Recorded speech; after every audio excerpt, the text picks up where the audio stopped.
kaitan dengan pertanyaan tentang kualitas mutu, terus nasionalisme, uh, yang terakhir tadi apa ya tadi? Etika. Ya. Nek di Satpol itu kan yang di PP 16 tahun 2018 kalau tidak salah, yang tentang Satpol itu juga sudah ada namanya kode etik anggota Satpol PP. Nah itu kan sudah mengatur kode etik Satpol PP. Istilahnya kan dalam melaksanakan tugas atau fungsinya itu kan sudah ada kode etiknya. Itu harus diperdomani sehingga kode etik itu semacam ya panduan kita dalam bekerja. Kalau nasionalisme kan pasti anggota Satpol PP itu misalnya penegak peraturan. Ya, jadi kita paling tidak sudah saya sampaikan teman-teman, kita sebagai penegak peraturan itu paling tidak harus bisa memberi contoh, jangan sampai misalnya melanggar peraturan sendiri, walaupun mungkin kita kalau kita mungkin misalnya yang menegur mungkin tidak kasarannya tidak ada, tapi kan kita harus bisa paling tidak sikap kita itu memberi contoh yang lain agar kita taat pada peraturan. Dan masuk nasionalisme itu kan juga seperti itu. Hingga kalau pagi itu kita biasanya sudah sebelum apel itu kita sudah menyampaikan slogan-slogan Satpol PP maupun nasionalisme itu, biar paling tidak setiap teman-teman kita bisa mengingat slogan itu untuk diterapkan di setiap harinya.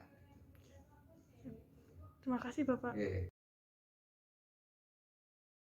Misalnya ada pertanggungjawaban. Jadi kita itu kan misalnya sebagai pelayan publik dalam pengelolaan kegiatan maupun apa-apa itu kan karena kita menggunakan misalnya dana dari masyarakat, mengelola dana dari masyarakat, sehingga dana tersebut harus bisa dipertanggungjawabkan atau misalnya masyarakat tahu bahwa penggunaan kita itu harus ada pertanggungjawaban, sehingga perlu ada setiap setiap kegiatan harus ada akuntabilitasnya. Semua kegiatan atau semua program kerja harus ada, karena kita misalnya menggunakan dana masyarakat, kecuali di TDW lah uangnya sendiri itu tidak berlaku, karena itu adalah mengelola dana masyarakat istilahnya yang dipercayakan pada kita dalam rangka pelayanan kepada masyarakat. Kaitan dengan korupsi, karena akuntabilitas sebenarnya akuntabilitas kalau sudah akuntabilitas atau sudah bertanggung dengan akuntabilitas tersebut sebenarnya bisa untuk mencegah korupsi, karena korupsi itu kan istilahnya kurang terbuka atau tidak terbuka. Kalau akuntabilitas terbuka, sehingga korupsi sebenarnya salah satu langkah untuk mencegah korupsi antara lain itu prinsip-prinsip akuntabilitas itu harus kita laksanakan.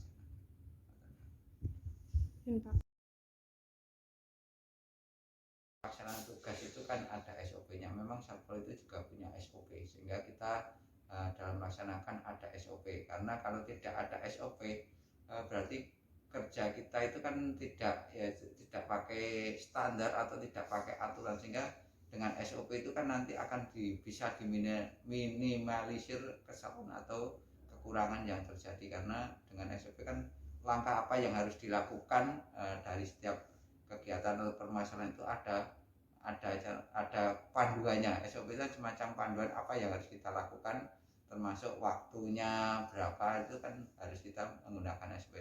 Dan SOP itu juga harus dipedomani. Untuk SOP Satpol sudah punya, termasuk mungkin sudah ada ketentuan bahwa harus ada SOP, itu juga ada di aturan atas juga menentukan bahwa kalau kita kerja harus pakai ada SOP. Biasanya di undang-undang atau peraturan ASN itu kan ada yang namanya prinsip reward punishment itu ya Mbak. Jadi kalau ada misalnya di ASN, tidak hanya Satpol, mungkin yang lain sama saja kan, undang-undangnya tentang ASN kan sama, bahwa ada prinsip reward and punishment, sehingga kalau ada kesalahan ya kita harus berikan sanksi sesuai dengan tingkatan maupun prosedurnya. Jadi tetap ada itu namanya reward atau punishment. Kalau memang salah ya harus kita misalnya kita ingatkan sesuai dengan tingkat kesalahan dan prosedurnya kan juga ada beberapa tingkatan yang harus kita lakukan. Tetap ada itu prinsip reward punishment, sehingga termasuk kalau ada kesalahan ya, kita harus berikan sanksi sesuai dengan ketentuan yang berlaku. Kita bekerja kan ada yang namanya untuk jangka menengah itu ada yang namanya RPJMD, dalam ini satuan kan ada rensanya, ada renjanya. Di situ sudah ada tolak ukurnya, ada input, output, outcome-nya sudah ditentukan, sehingga program kegiatan atau kalau sekarang namanya subkegiatan itu sudah ada inputnya apa, outputnya apa, outcome-nya sudah ada, sehingga sudah ada tolak ukurnya. Dari dengan tolak ukur itu kita kan istilahnya ada pedomannya apa yang harus kita capai, kita raih dari kegiatan atau program.